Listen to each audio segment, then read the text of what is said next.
이 시간 함께 보신 하나님의 말씀은 요한복음 8장 말씀입니다. 요한복음 8장 말씀을 함께 교독하시겠습니다. 예수는 감람산으로 가시다.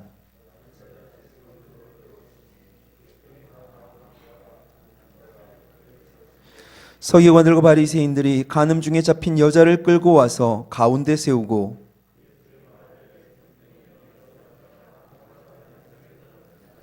모세는 율법에 이러한 여자를 돌로 치라 명하였거니와 선생은 어떻게 말하겠나이까?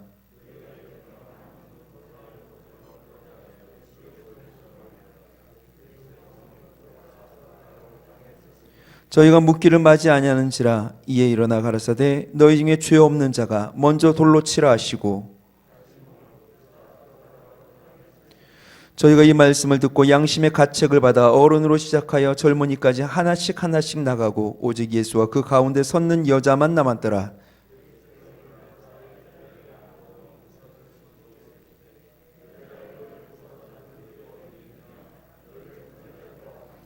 대답하되 주여 없나이다. 예수께서 가라사대 나도 너를 정죄하지 아니하노니 가서 다시는 죄를 범치 말라 하시니라.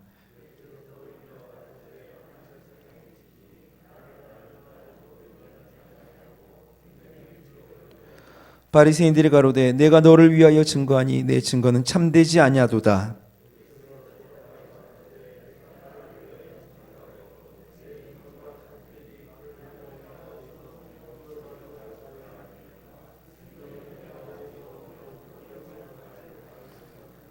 너희는 육체를 따라 판단하나 나는 아무도 판단치 아니하노라.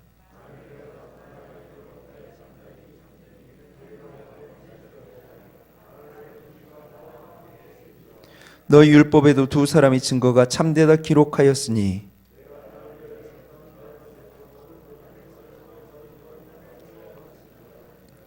이에 저희가 묻되 내 아버지가 어디 있느냐? 예수께서 대답하시되 너희는 나를 알지 못하고 내 아버지도 알지 못하는도다. 나를 알았다면 내 아버지도 알았으리라.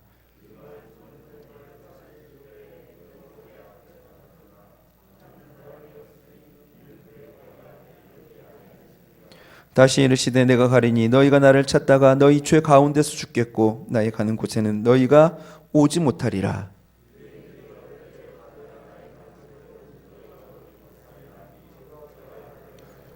예수께서 가르사대 너희는 아래에서 났고 나는 위에서 났으며 너희는 이 세상에 속하였고 나는 이 세상에 속하지 아니하였느니라.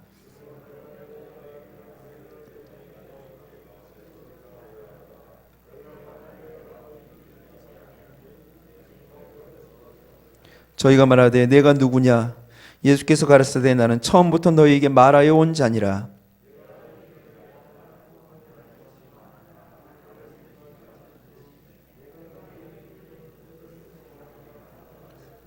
저희는 아버지를 가리켜 말씀하신 줄을 깨닫지 못하더라.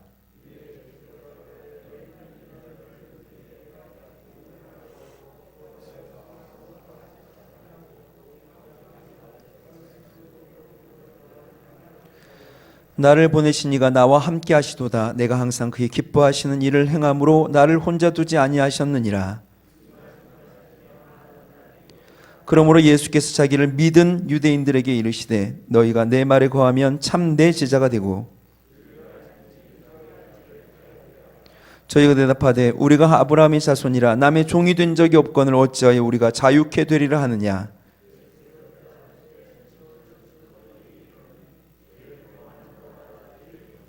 종은 영원히 집에 거하지 못하되 아들은 영원히 거하나니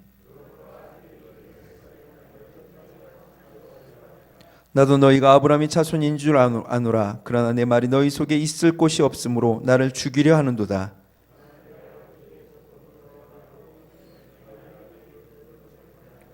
대답하여 가로되 우리 아버지는 아브라함이라 하니 예수께서 가라사대 너희가 아브라함의 자손이면 아브라함의 행사를 할 것이오늘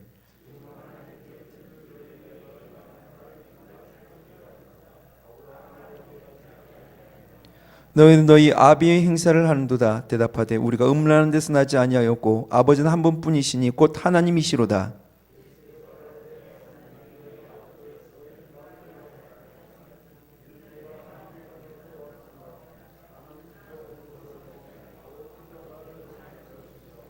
어찌하여 내 말을 깨닫지 못하느냐? 이는 내 말을 들을 줄 알지 못함이로다.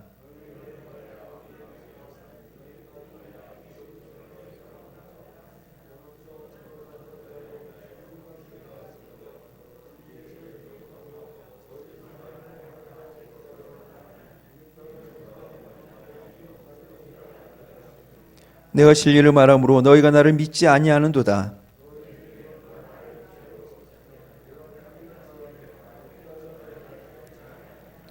하나님께 속한 자는 하나님의 말씀을 듣나니 너희가 듣지 아니함은 하나님께 속하지 아니하였음이로다.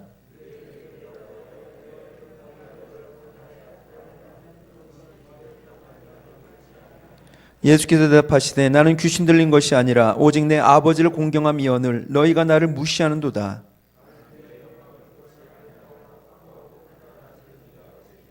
진실로 진실로 너희에게 이르노니 사람이 내 말을 지키면 죽음을 영원히 보지 아니하리라.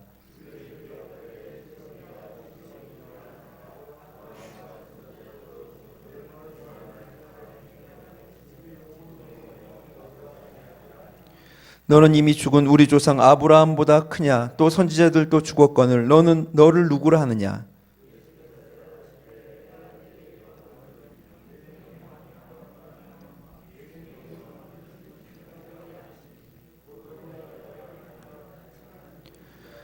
너희는 그를 알지 못하되 나는 아노니 만일 내가 알지 못한다 하면 나도 너희같이 거짓말쟁이가 되리라. 나는 그를 알고 또 그의 말씀을 지키노라.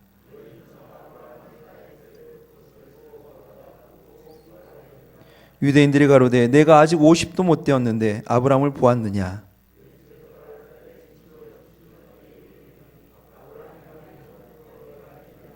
같이 봅니다. 저희가 돌을 들어 치려 하거늘 예수께서 숨어 성전에서 나가시니라. 아멘. 감람산에서 돌아오셔서 말씀을 가르치신 예수님께 서기관들과 바리새인들이 가늠하다 현장에서 잡힌 여인을 끌고 왔습니다. 함정입니다. 만약 예수님께서 죽이지 말라고 하면 이런 자들을 투석형을 명한 모세의 율법을 어기는 것이 됩니다. 그렇다고 율법대로 간음했으니 죽이라고 하면 사람을 죽이는 것을 금지한 로마법을 어기는 것이 됩니다. 올무입니다. 이러지도 저러지도 못하는 상황입니다.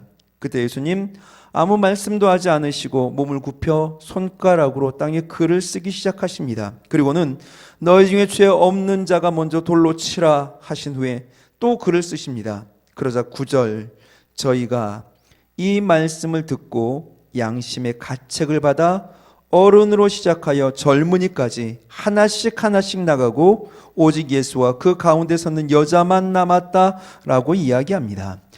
여러분 이 말씀 여러분들은 이해가 가십니까?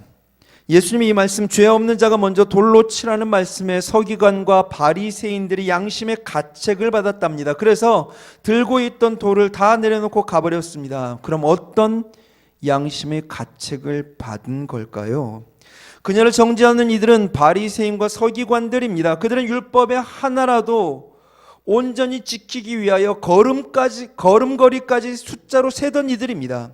그렇게 율법을 지키기 위하여 몸부림쳤던 자들인데 그래서 예수님도 그들의 의를 인정하지 않으셨습니까? 너희 의가 바리새인보다 더 낫지 못하면 결단코 천국에 들어가지 못하리라. 그런 그들이 지금 간음한 여인을 통하여 예수님을 올무 잡으려고 왔습니다. 양심의 가책. 도대체 예수님의 이 말에 무슨 죄가 떠올라 양심의 가책을 받았던 걸까요? 죄 없는 자가 먼저 돌로 치라는 이 말에 여러분이라고 한다면 그 순간 어떤 죄가 떠오르겠습니까? 물론 우리는 죄덩어리이기 때문에 많은 죄들이 떠오르겠죠. 탐욕, 부정부패, 게으름 이런 것들 다 떠오를 겁니다. 근데 이 현장에선 당연히 간음죄를 떠올리지 않았겠습니까? 율법의 의로 이야기하면 예수님께 인정을 받았던 자들입니다. 물론 그들 중 다는 아니겠지만 율법을 범하며 간음했을 리가 없습니다. 이 말씀 앞이라고 한다면 저라면 먼저 돌을 들었을 것 같습니다. 물론 예수님께서는 산상수훈에서 여자를 보고 음욕을 품기만 해도 간음하였다 말씀하셨지만 바리새인 서기관들 그 말씀을 새기고 살았을까요? 그렇게 받아들이기 힘들지 않습니까? 그럼 도대체 어떤 가책을 받았던 걸까요?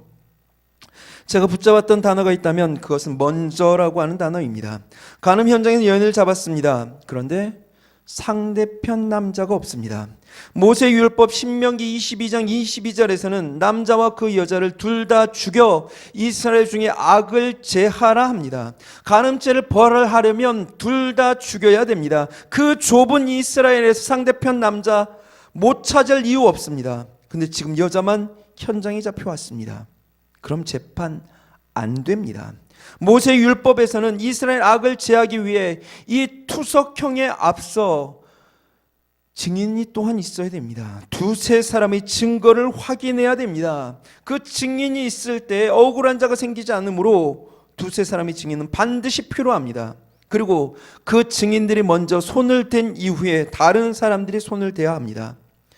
말씀 가운데 나누는 모양을 보면 증인 신문도 없습니다. 간음 사건에 피의자는 있는데 증인이 없습니다. 여인은 있는데 공범인 남자는 없습니다. 검사는 있는데 변호사도 없습니다. 그러면서 예수님에게 재판관이 되어달라고 하는 이상한 재판입니다. 이 사건은 재판의 여건도 성립되지 않습니다. 투석형에도 처할 수 없습니다. 그럼에도 지금 여자만 붙잡아 예수 앞에 세워 판결을 요구하는 것은, 그렇게 이야기하면 여인을 재판하자고 하는 것이 말이 되지 않습니다. 아마 이 여인은 그냥 몸을 파는 여인이었던 것 같습니다. 예수입니다. 이렇게 몰아붙이는 이유는 딱 하나, 예수를 모욕잡고 올무잡기 위함입니다. 초막절 그 많은 사람들 앞에서 올무잡아 공개적으로 예수를 모욕주자, 이런 내용이죠. 그 허상을 폭로하고 정죄하기 위할 뿐입니다. 예수님은 그 모든 음모를 간파하셨던 것 같습니다. 그래서 예수님은 여유를 부리십니다. 땅에 글씨를 쓰십니다. 모든 상황을 그분께서 통제하기 시작하십니다. 여러분, 예수님이 말씀하신 죄 없는 자가 먼저 돌로 치라고 하는 이 말씀은 예수님처럼 무흠한 죄 없는 사람이 먼저 돌을 들어 치라는 말씀이 아닙니다. 간음하다 현장에 잡혀온 여인, 그래서 죽어 마땅한 이 여인, 그 현장을 정말 목격하여 그 범죄 현장에 증인될 사람이 있다면 먼저 나서서 돌을 들라는 겁니다. 여인을 죽이고 그 핏값에 당당하여 책임질 수 있는 사람, 그렇게도 전혀 양심의 가책을 받지 않을 사람이 있다면 먼저 나서서 치라는 겁니다. 이 말에 그들은 주춤합니다. 게다가 그들은 앞장 7장 51절에 니고데모의 경고를 들었습니다. 우리 율법은 사람의 말을 듣고 그 행한 것을 알기 전에 판단하느냐, 판결하느냐. 물론 이 말에 바리새인들은 반발하였습니다. 그렇지만 그 생각이 그들의 머릿속에 남아 있었을 것입니다. 하여 그들은 그저 예수를 함정에 빠뜨리기 위해 어떤 정당한 재판도 없이 증인도 없이 애꿎은 여인을 돌로 쳐 죽일 수 없다는 양심의 가책을 받게 됩니다. 하여 어느 누구도 먼저 돌을 들 수 없었고 곧 그 자리를 떠나고 말았던 겁니다. 이렇게 보아야 되는 것이 옳지 않겠습니까? 그럼 예수님이 쓰신 글의 내용은 무엇일까요? 열심히 찾아보았는데 어느 누구도 잘 모른다는 대답뿐이었습니다. 근데 실제로는 중요하지도 않습니다. 중요한 것은 왜 성난 바리새인들과 서기관들 앞에서 예수님이 땅에 글을 쓰기 시작했냐라는 겁니다. 저는 이것이 전능자의 여유이자 사랑이라 믿습니다. 씩씩거리며 간음한 여인을 잡아와 예수 앞에 세웠습니다. 싸늘하고 끔찍한 멸시와 분노의 눈빛이 현장에 잡혀온, 그래서 그 두려움조차 감당할 수 없어 바들바들 떨고 있는 이 여인에게 쏟아집니다. 그런 한가운데를 뚫고 예수님이 갑자기 몸을 굽힙니다. 손가락으로 땅에 글을 쓰기 시작합니다. 일순간 모든 이들의 시선은, 그리고 그 관심은 가여운 여인에게서 예수님이 손가락을 향하게 됩니다. 그 글의 내용에 집중하기 시작하죠. 전능자의 여유로움은 성난 군중과 맞서지 않습니다. 눈을 마주쳐 대항하지도 않습니다. 너무나 자연스럽게 글을 쓰는 일에만 집중합니다. 그리고는 무심한 듯 일어나 죄 없는 자가 먼저 돌로 치라 말씀을 던지시고는 또다시 글을 씁니다. 예수님은 정죄와 심판, 멸시와 분노의 그 싸늘하고 그 끔찍한 눈빛을 땅에 글을 쓰는 것으로 여인에게서 떼어놓으셨습니다. 그리고는 다시 쓰던 글을 바라보던 그 호기심에 어린 그 눈빛을 말씀 한마디로 각자 자신의 양심을 향하게 하십니다. 이것으로 분노의 돌을 내려놓게 만드시고 그곳을 떠나가게 만드셨던 것입니다. 그들이 다 떠나간 후 예수님은 일어나 전능자의 시선을 그 여인에게 맞춥니다. 그 자리에 있는 어느 누구도 감히 정죄할 자격이 없었지만 유일하게 죄를 벌할 자격이 있으신 그분께서는 똑같이 정죄와 분노로 바라보지 않으시고 사랑과 긍휼로 바라보십니다. 여자여, 예수님은 당신의 어머니를 부르실 때 쓰셨던 그 고상하고 높은 언어로 여전히 존중받아야 할 하나님의 형상으로 그녀를 불러주십니다. 그리고는 너를 고소하던 자들이 어디 있느냐, 너를 정죄한 자가 없느냐 물으십니다. 그리고 최종 판결을 내리십니다. 나도 너를 정죄하지 아니하노니 가서 다시는 죄를 범하지 말라. 실제로 그녀는 지은 죄가 있습니다. 예수님도 그것을 부정하지 않으셨습니다. 그 죄를 작다고도 말하지 않으셨습니다. 죄를 짓지 않았다고도 하지 않으셨습니다. 하지만 예수님은 그 여인을 정죄하지 않으셨습니다. 예수님이 이 땅 가운데 오신 이유를 그의 온몸을 통하여 보여주십니다. 정죄하는 대신 그 여인을 사랑으로, 긍휼로, 따뜻한 눈빛으로 품어주십니다. 우리는 죄인을 발견하면 정죄하는 것이 참 빠릅니다. 쉬 검사가 되고 쉬 재판관이 되어 판결을 쉽게 내어버립니다. 하지만 우리 주님은 늘 살리는 데에만 관심하십니다. 우리는 주님의 그 은혜로 이곳에 있고 우리는 그 은혜로 오늘을 살아갑니다. 우리가 그 은혜를 안다라고 한다면 이제는 그 은혜를 유통해야 할 의무가 있습니다. 바라기는 머문 모든 것을 그 은혜로, 그 사랑으로 품어내는 자들 되실 수 있길 바랍니다. 더욱 친절하십시오.